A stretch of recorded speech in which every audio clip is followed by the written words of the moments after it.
Hi, my name is Kirsi, and I'm a volunteer at Mellemfolkeligt Samvirke in Aarhus. This podcast is a part of the project Our Food, Our Future. The project focuses on achieving a socially just and sustainable food system. A food system which is human rights based and driven by agroecological principles. Today, I have come to Copenhagen to visit the headquarters of NOAH, a Danish environmental organization and movement which is a part of the grassroots network Friends of the Earth International. With me here are sitting Emmeline and Anna from this organization. Welcome to the podcast. Thank you. Thank you. Could you shortly introduce yourselves? Yeah, I can start. My name is Emmeline. I'm from Belgium, but I've been working in NOAH for the last 4 years and a half, mostly on agriculture. And yeah, I have a big interest in ecofeminism and linking feminist struggles and environmental movements together. My name is Anna, and I've been an active member of NOAH for the past 10 years. And I've mainly been working with green education, but also on food sovereignty with Emmeline, for instance. So to move on, what is NOAH? Could you tell us a little bit about the organization, what it fights for, what it stands for, how it is structured? NOAH is actually the oldest environmental organization in Denmark.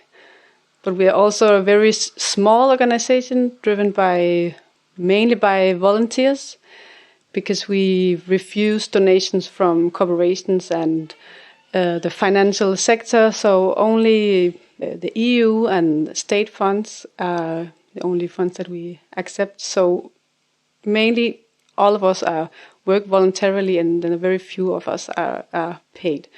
But anyway, we have a lot of different activities, and we have people who work with green mobility, transportation, and ecofeminism, as Emmeline said, and degrowth, and on food sovereignty, and on a lot of other topics.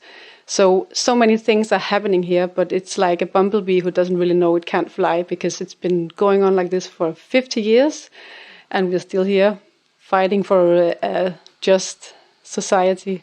I think the particularity for NOAH for me is that it combines social and environmental justice, and has this very clear statement that it's because of neoliberalism policies that we're in this situation, and that degrowth is kind of the only answer. And it's not a very popular answer.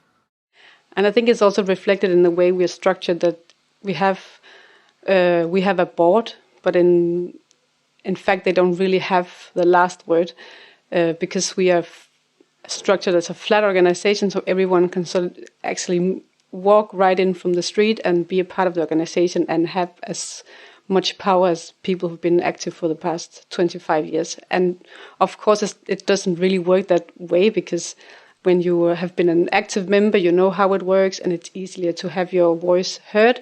But in the principle is that anyone who joins the movement is an equal part of the decision making.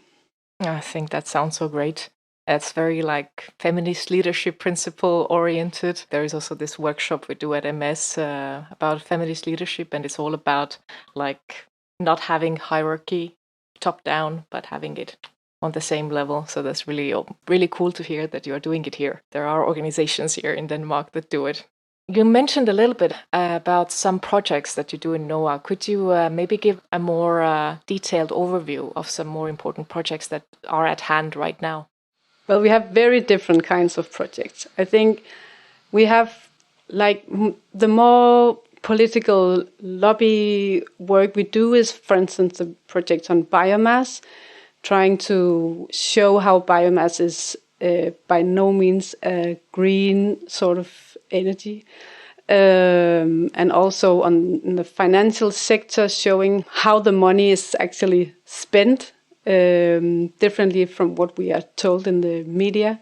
But then we have very different kinds of projects that are more how do we drag young people away from the screens and out into the nature that they are learning in school, that they are about to lose, the biodiversity that they are going to lose. They don't really have connection to that hands-on biodiversity and nature. So that's just two different kinds of projects in that we do, the volunteers and NOAA do.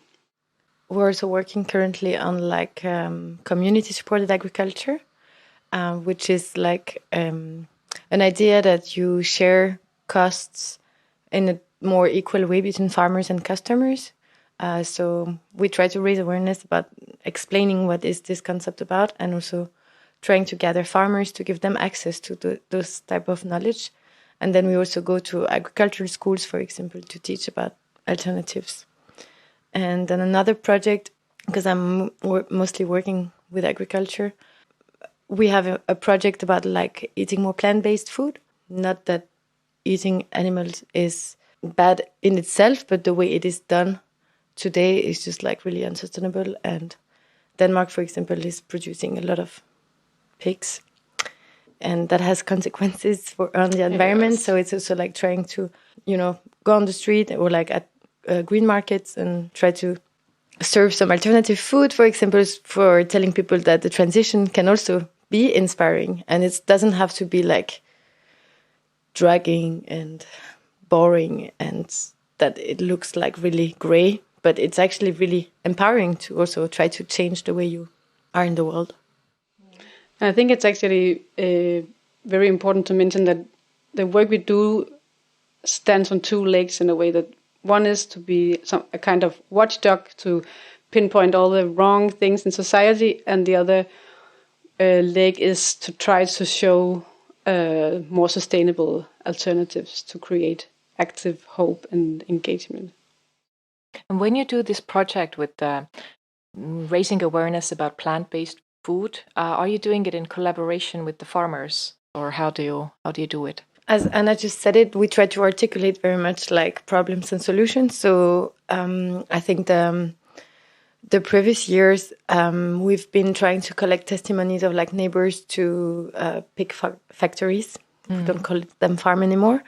To give neighbors and like local people, local communities a voice. So we try to engage them as well. And then when we, for example, serve alternative food, we always try to like, show an example of how you can source locally, how you can just buy vegetables from the farmers. So we have a kind of network of farmers that we like the methods and would like to support. So we try to get in contact with them and also like try to have visits, for example, of their farms for showing around like to normal citizens, average citizens, that it's not far away, that the change is already happening. And the next project we're doing, or like the current project, but next activities are together with the Green Market in Copenhagen, which is like farmers market that's happening 3 Sundays a month now in the center of Copenhagen, where it's like, shortening the supply chain between farmers and customers. To have a more general overview of, for example, the climate impact that Denmark has on the world and the CO2 emissions, I know that Denmark has been portrayed in a very positive light at all times, especially in the EU context and also the world context, that they have a very small negative impact on the nature. Yet, when I've dug a little deeper, I have read a lot about how substantial the CO2 emissions still are from food production companies, agriculture, and producing biogas. So I would like to ask you and your expertise in this. Do you think that Denmark is well on the way with the greener future, or if there is some more things that there should be done? I think, first of all, we just have to stress that a few days ago, Denmark was one of the first countries to have the Earth shut down. How is it called? The Earth Overshoot Day on the 28th of March. So I think that really speaks its own clear language. We're really not in front. I think it's a good point. And I think it's always a bit hard for me to criticize because, as I've said, I'm not from here, but it's not that Belgium is doing better. I think it's just like really hard to see how global north countries are just that climate friendly when like we know that per capita the CO2 emissions are just way higher. For biomass, for example, we import trees and wood from Estonia and like other Eastern Europe countries by deforesting those countries. So I think it's like, what do we talk about? Like, of course, there's a lot of people on bikes in Copenhagen, but still Denmark wants to have more like highways, burning a lot of trees for energy. And and that there's a lot of people here who feel that it's green because they're told it's green, but it's not. And like, for example, the campaign about biomass that NOAA is doing is very much about like rewording a little bit differently, that like Denmark is trying a transition, but it doesn't mean that it's super green either, you know, like it's impossible to be sustainable when you have like that much meat production going on. And I think Denmark is really good at branding itself as like, yeah, it's the most climate friendly way you can produce pigs, but based on what? And what does that mean? Like it will never be sustainable to like produce more than 35 million pigs a year. That is mostly for export. I think like when we think of food sovereignty as like a way to produce locally food, that you would go to your farmers to buy like this piece of meat that from like a pig that has been running around. We're very far from that, if that is a kind of sustainability model that we want to see. I don't know if it's clear, but to feed those pigs, for example, Denmark has to import a lot of soya because like I think it's 80% of the agricultural land that's used in Denmark for agriculture is for animals, and it's not enough. So Denmark has to import soya from South America, contributing to the deforestation. In Paraguay, for example, we try to also have like this international solidarity group going on in NOAA, where we try to work together with people from different countries who are like also affected by environmental problems because of Denmark. Like it's not that Denmark is just an like singular country, but it has connections with the rest of the world. And like no one talks about reduction of lifestyle, you know, like traveling less, traveling more locally, trying to like eat less meat. It's not on the agenda of like the Danish politicians. Yeah, and one could also ask like all this soy that is fed to the cattle, what is their role? Because they're buying it so much, they import it so much. Shouldn't it also kind of count as their responsibility because it is causing so much damage? I think it's also like, of course, maybe I don't know the numbers enough and I don't want to like point fingers, but it's also like think of big Danish brands, for example, who are not like necessarily stopped of like becoming bigger. Like Maersk is like the number one, I think, in like container transport, maritime transport for goods, and it's like super polluting. Is that related to like Danish emissions? It's hard to see like what is green. It's not that they decided to stop that kind of industry. We have actually an activist from NOAA who's like, he has been diving to the sea for like the last 30 years and documenting how like the biodiversity is just totally gone. Like, and the Danish water are super polluted. On which standards are we saying again that like those waters are clean and it's like the most beautiful beaches of Denmark? Like, I think it's again like the question of, is it a sustainable / climate friendly country if like most of the coastal area are polluted because of intensive agriculture, for example, and like spread of pesticides and exceed amount of manure and. Yeah, and I think even the fishing industry is playing it's a huge. massive part in like, it's like the massive nets they have. The trawlers. The trawlers, yeah. Like how it just completely destroys the seafloor. If you go to Hirtshals or Skagen, you can see those boats. They're just massive. It's like, it's impossible that it's sustainable. Like it kills so much of like the fishes that they don't want to fish actually. They just like get trapped in those nets and they just like die. Yeah.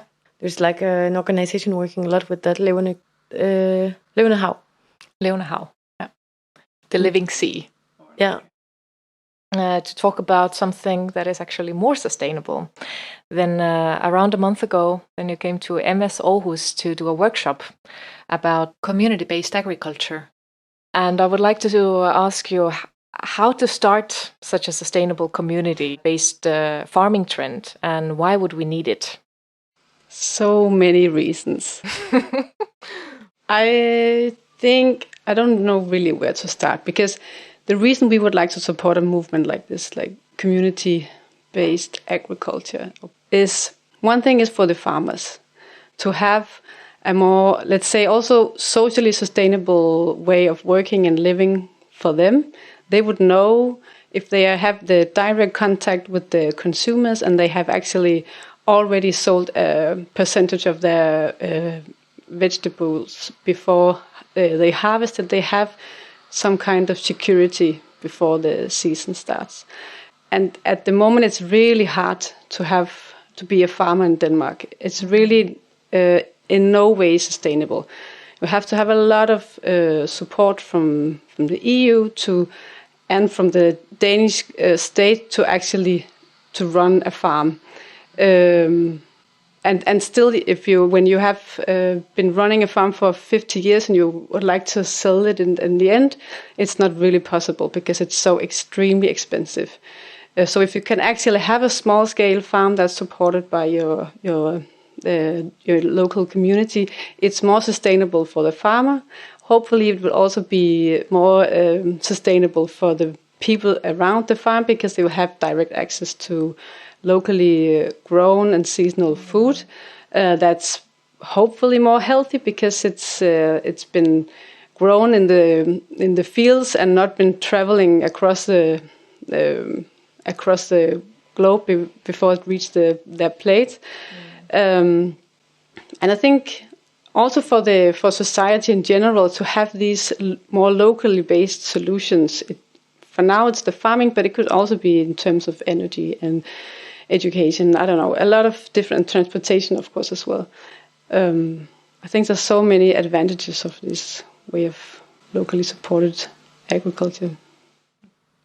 I think it's also in a way you've said it, but like reducing the distance and like the different actors, because there's like, it's really hard for farmers to decide on the price they want to sell their production for because the supermarkets decide for them. And they have like, I call it beauty standards for vegetables, but like if your tomato is not like round, perfectly shaped, then you can't sell it. And it's like, it's also to avoid like waste and also like raise awareness for consumers and customers.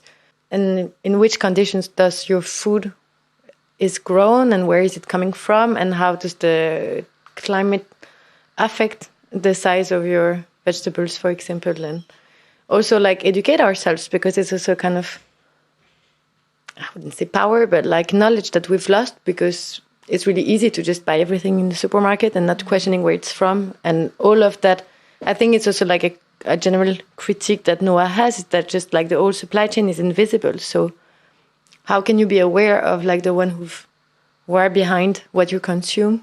Like I think it's also a way to make, CSA is a way to make visible your food production. And one thing is what you call the beauty standards, but also what the standards that we have within the EU, for instance, that the cucumbers have to be straight, so it's easier to stack them and transport them across the continent, and that's also a way to sort of to not transport air between the cucumbers. So in a way it makes sense. But it just, I don't know if the percentage of cucumbers that are just thrown out because it doesn't really fit into the EU standards.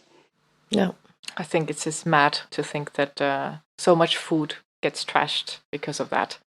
Do you think that the supermarkets should have some responsibility in this or like make it more visible in terms of all the products that we get to buy from there? Should they make it more visible where they come from, or do you think they could? I think they could, and I think in few ways they also do it. I mean, some of the Danish supermarkets chose not to have these, what it's called in English, the chickens that are raised in small cages, so they don't have eggs from what's in Danish called burhøns. Mm-hmm. But I think they could take much more decision to support this. And I think we have a problem in Denmark and also in the EU, and that it's monopolized a lot, so the farmers don't have a lot of places to sell their vegetables. If one supermarket chain is saying, okay, but you have to sell these potatoes to this very low price, they don't have a lot of other options. I think that's a big problem. I agree, and I think, I don't know, it was a bit like to joke around, but like I can't remember with whom we talked about how could supermarkets look like if, you know, instead of like having the vegetable side and then like the carbs and stuff, but like you would enter the supermarket and then it's like each section of the supermarket is like the further way you have to go like to get this. So like coffee would be the last one, you know, because it's like coming from super far away, you know, instead of like having all the great. vegetable gathered, it would be like, okay, you can just have like in kilometer 0 or like 10 kilometers away, you have this range of products. And then like you go a bit further and then it's like another, like neighboring countries. And then you go further and it's like European, instead of just mixing things per category, because it's like, then it would make it very visible how much, like what is produced locally and what is not. That was just an idea, but I think that sounds like a really good idea. We should try to get the supermarkets to do it. But yeah, that's actually kind of leading off to the next question about food industry in general. If you could name 2 or 3 things that you think is the worst about it, just to kind of make it even more visible now also through this podcast. What are the worst things about the food industry right now? It's a good question. There's so many things, right? But I think the first one, maybe I would say, is like how the subsidies are given to farmers. Like, for example, on the European level, the Common Agricultural Policy is like representing enormous amount of money from the EU citizens who don't really have the choice to decide how they want to allocate that money, right? So the way the Common Agricultural Policy works is that you get more money the bigger you are.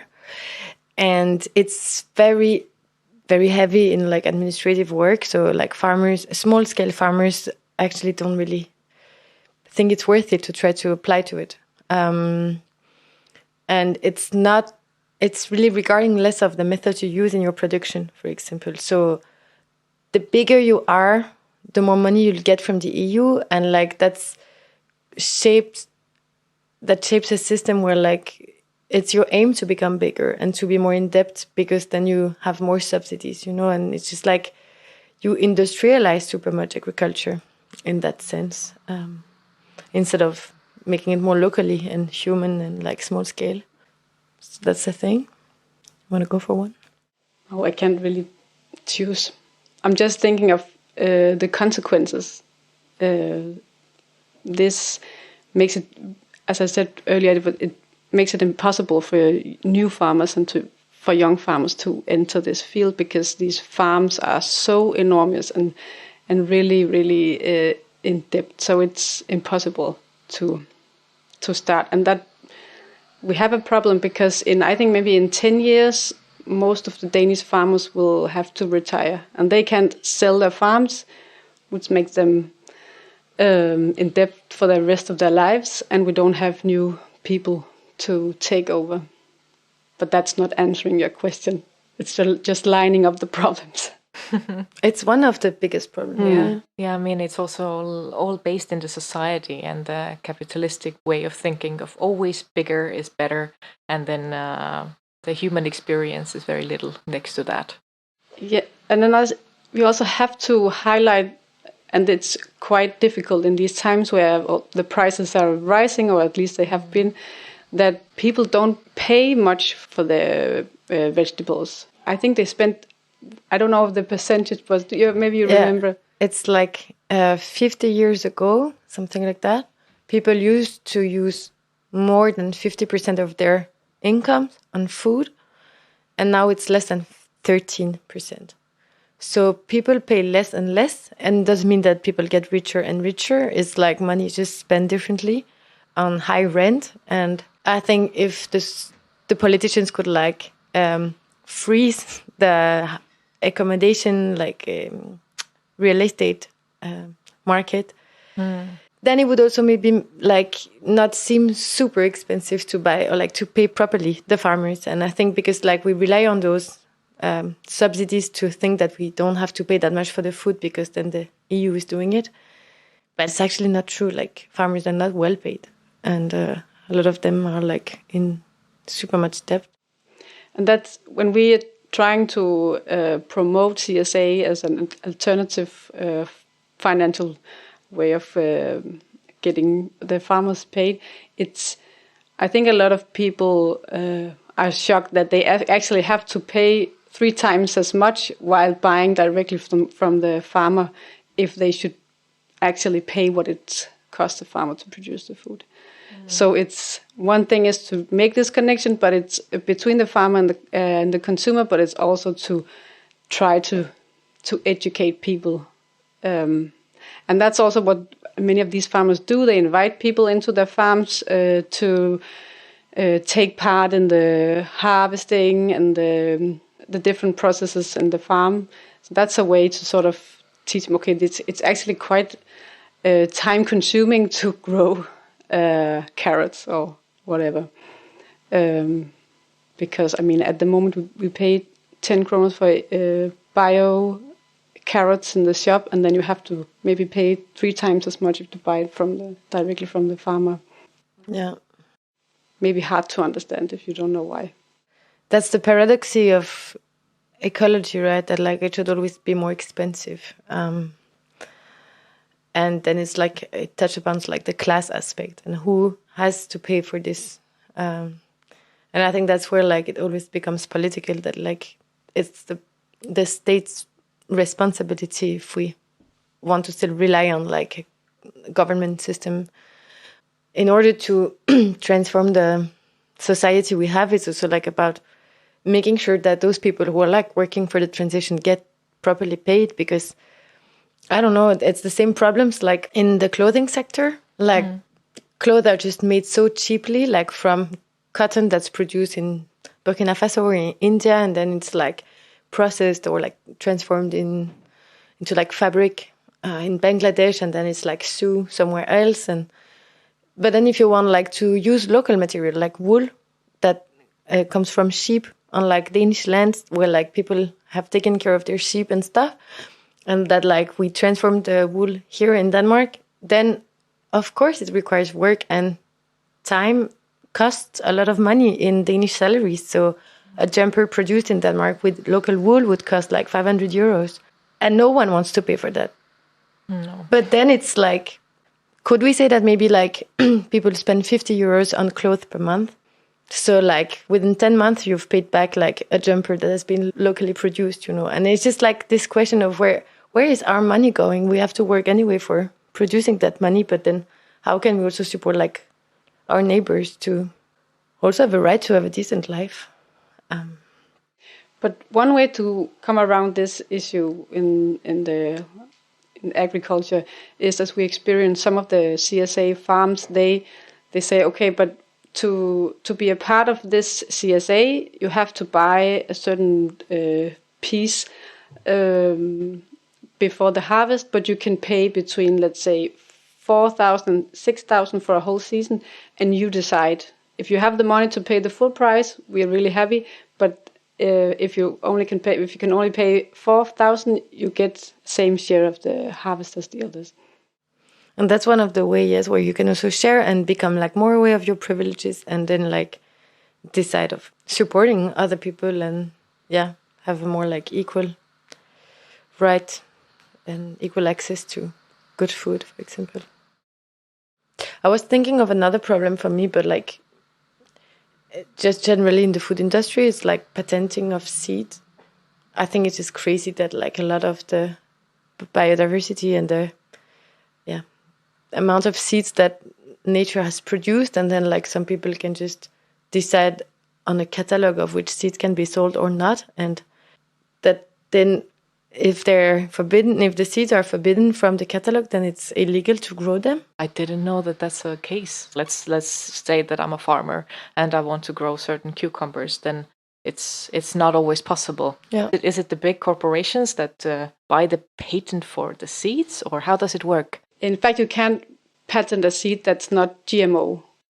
It's very complex, and I'm not sure I'm really the right one to answer this question either. But the big companies, yeah, but they can actually make it look like it's a GMO by using maybe 500, 400 pages to describe how this cucumber is produced and how it's very different from other kinds of cucumbers, even though it's actually not GMO. It's not something that they fixed in a laboratory. It's just something that have changed over time, and then suddenly it has a certain kind of look or taste or ability to grow somewhere.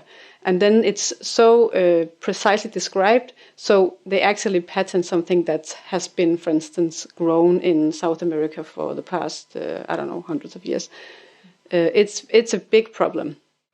And then it makes it illegal for peasants, for example, to possess their own seeds, because then they like belong to whoever company and they should pay for it. And it's actually also happening on cattle and fish and animals. I think also the story that we are told all the time, that we have to be super effective and we have to have very big monocultural fields to be effective and productive in order to make enough food for the growing population. Because these stories are really told by people who have who earn money on these very big ways of or upscaled ways of farming. Because if you try to listen to La Via Campesina, who's an international organization that organizes more than 200 million peasants and migrant farmers, they have a totally different story. And they have a lot of research on how small farms are actually the ones feeding the most of the world's population. But they don't have a lot of money and they don't have a lot of power. So that's why we never hear much from, for instance, La Via Campesina, even though it's a huge organization. But instead, McDonald's, for instance, are invited to actually take part on big meetings on in what way to go with our overall food situation. I mean, they are nothing but a company who wants to sell burgers. I mean. The narrative of the food situation globally, I think that really needs to be changed in many, many ways. Yeah. And I think it's really hard to challenge also the narrative of actually if we were eating more plant-based, there would be more space for growing food. And I've heard many times people telling me no, but soya for animals takes less space in Latin America, for example, and than the soya for humans. Or that, what would you do? You couldn't grow food for all the people in Denmark, for example, but 80% of the land is used for producing food for animals. I don't see how using this 80% of land for producing food, plant-based food for people would be impossible.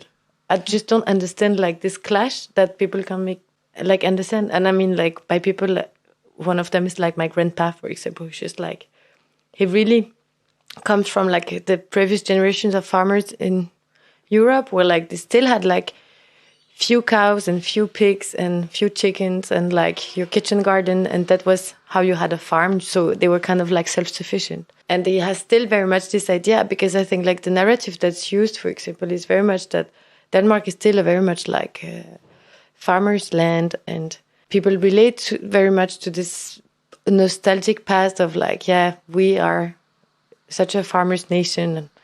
But farming today has nothing to do with this nostalgic farm where you had 2 pigs and 2 rabbits. It's factories, it's huge. If we were using that space for producing food for people and not 90% for export, maybe there would be enough space in Denmark to produce food for all the Danes.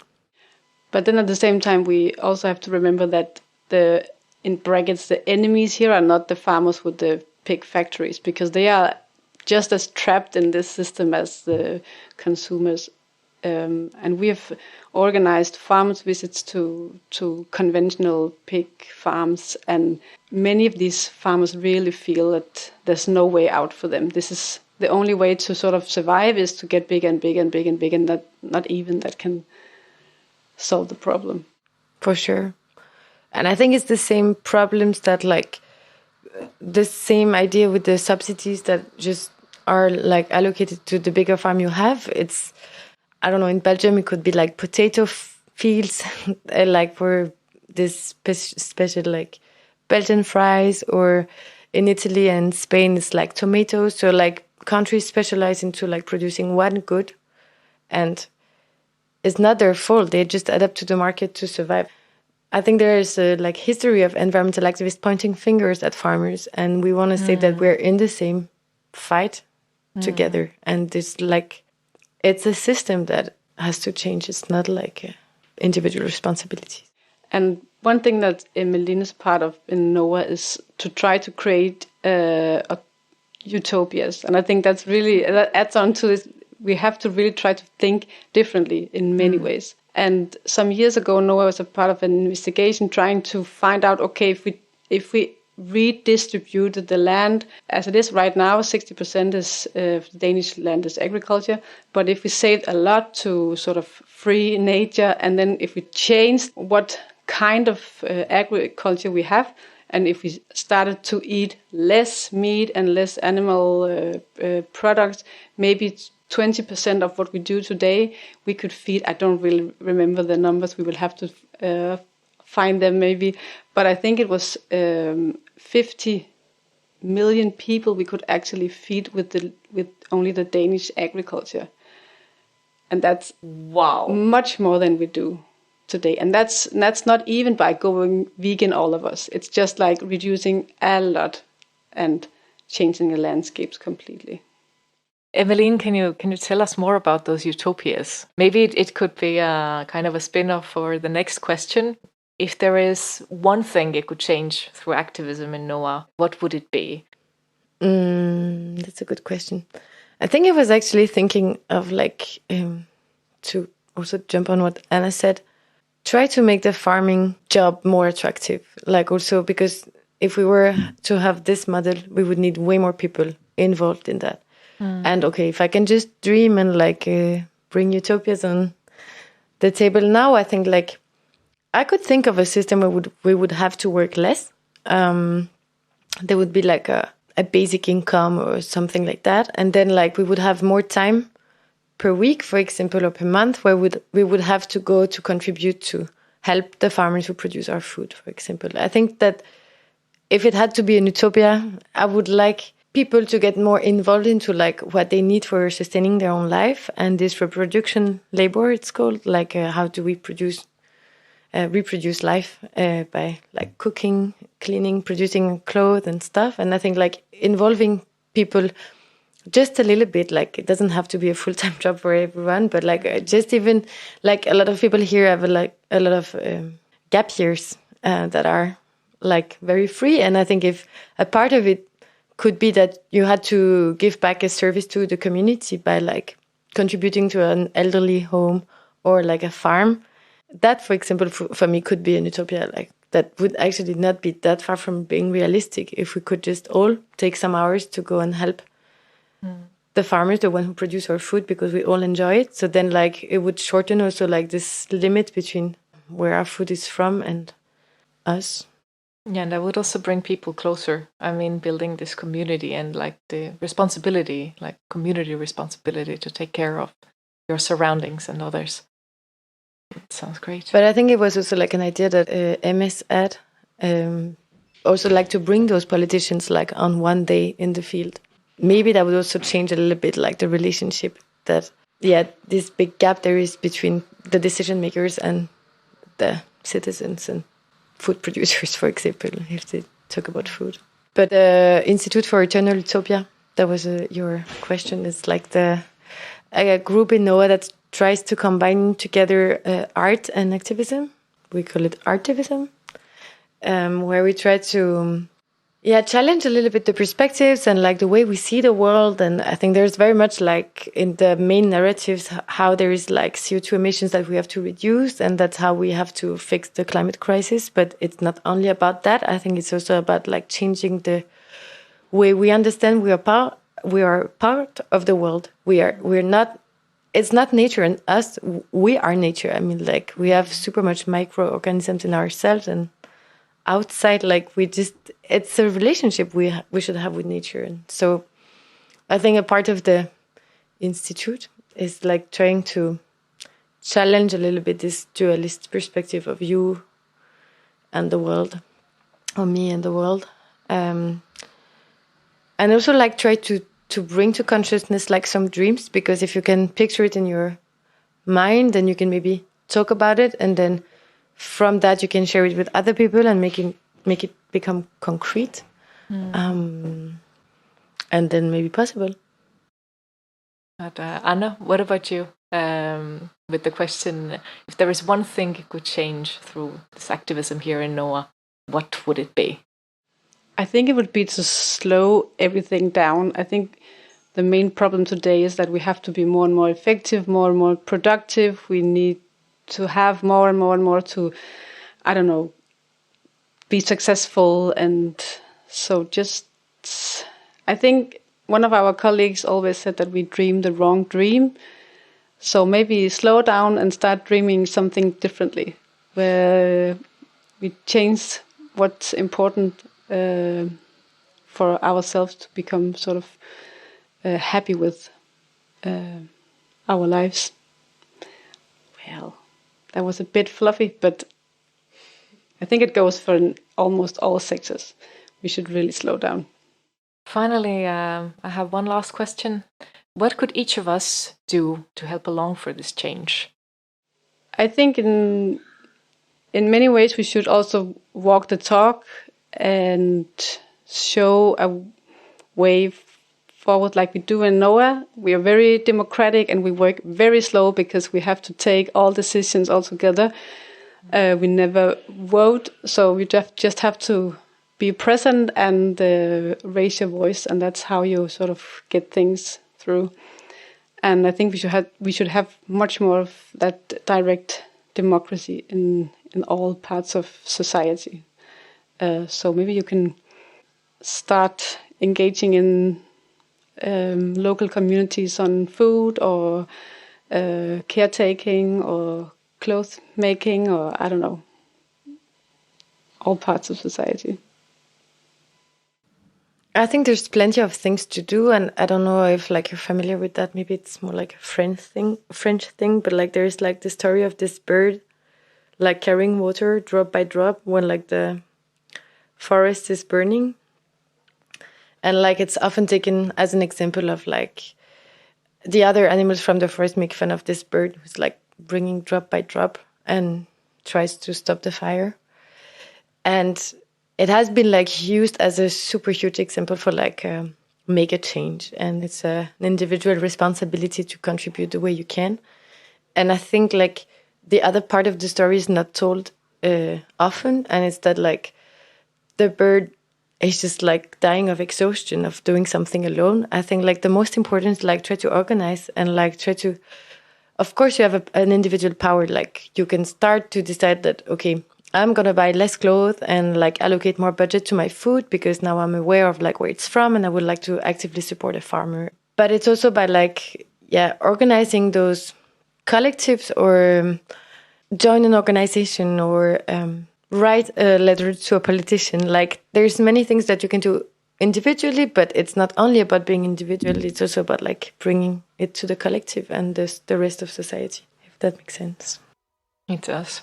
It's been really, really inspiring to be here talking with you, and I've learned a lot from this, and I hope the listeners will too. And I would just like to say thank you so much for taking this time and being a part of this podcast and sharing all your thoughts and expertise. You're very welcome. Thanks for coming. Yeah, thank you for interviewing us.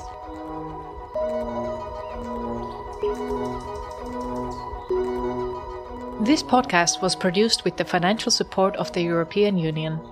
Its contents are the sole responsibility of ActionAid Denmark and do not necessarily reflect the views of the European Union.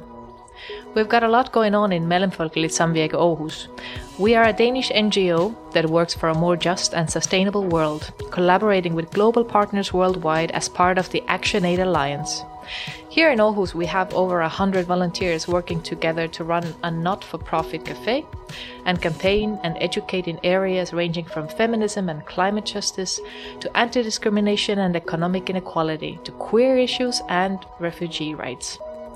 You can come down to Café Mellemfolk every day but Sunday for amazing food, drinks and events in a cozy cafe run by our lovely volunteers. You can also get involved with our events, activities and campaigns, and even running the cafe as a volunteer yourself.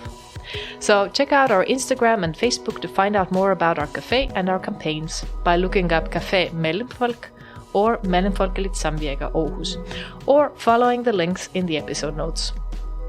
Thank you everyone for listening, and until next time, goodbye.